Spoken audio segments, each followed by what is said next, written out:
In the world we have seen here, there is a myth passed down in whispers.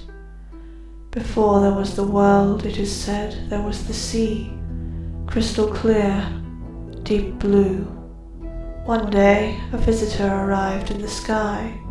They had seen the calm, perfect sea from afar and loved her. Finally, there was beauty to match their own. Sadly, however, there soon came a disruption to their blissful admiration of the waves.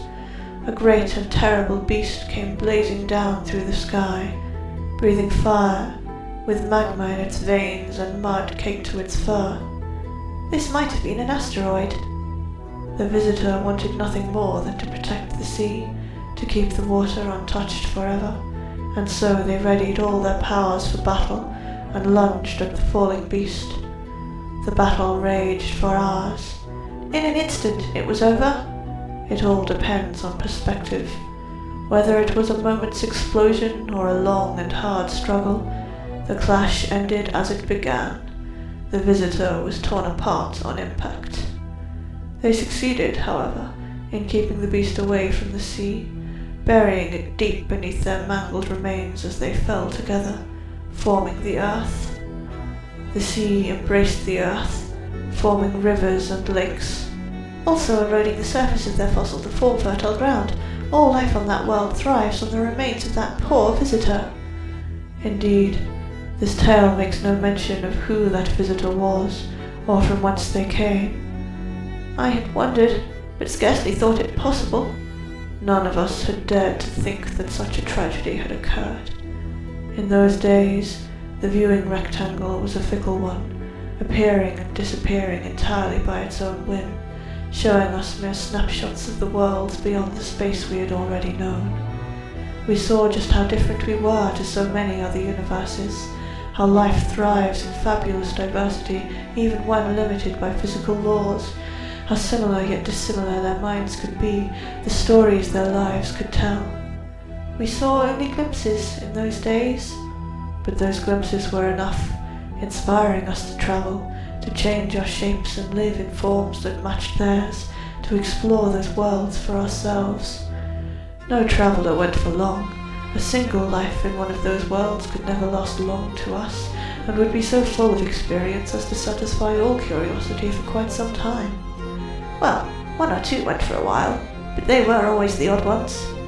We never thought, not in a million cycles of existence, that the golden elaboration would be one to run away. They had no need for such experiences. Their own dreaming and chatter and explanations unfolded endlessly. Their creativity was inspired by external knowledge the same as anyone else's, yes, but their extrapolation was second to none. We all loved them so very much. They were never the same twice. They always had more to share, more to discuss, more to consider. And they were so very beautiful. I don't see how they saw their equal in a massive lump of pure water, to be honest. Perhaps they did not. Perhaps her simplicity was what drew their attention.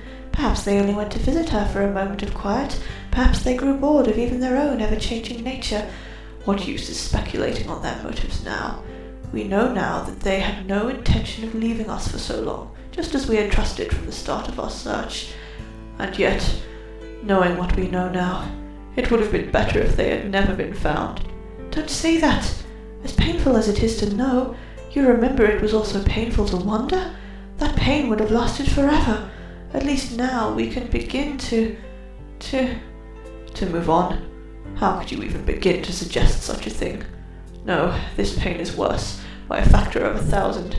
We are fortunate that this iteration of the rectangle had no larger audience than us. You think that we should not tell the others? I think that we should wait to see what the inconsistent eloquence decides. It was their discovery, after all. They have been out searching for so long, they do not even know of the improvements to the viewing rectangle.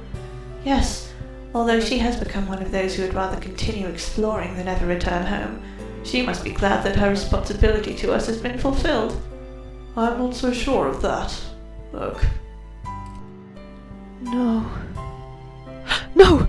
I'm wearing the bones! No. This can't be happening. This can't be real. Why me? I wasn't even looking for them. I just wanted to see what kind of weird magic this world had, but it's so obvious now. I just didn't want to even think it. They weren't just missing, they were... No. I can't be the one to tell them about this. I can't let anyone from home know. Wait. The Enderman. Did they know about this? Is that why they thought Did they know I would have a reason to... I promised not to take my true form. I can't leave this world until I'm ready to leave it forever. Whatever I do next, I have to do it in this form. But what? Dig up all the ores? All the stone? How can I tell what part of this world is them and what part is corruption from...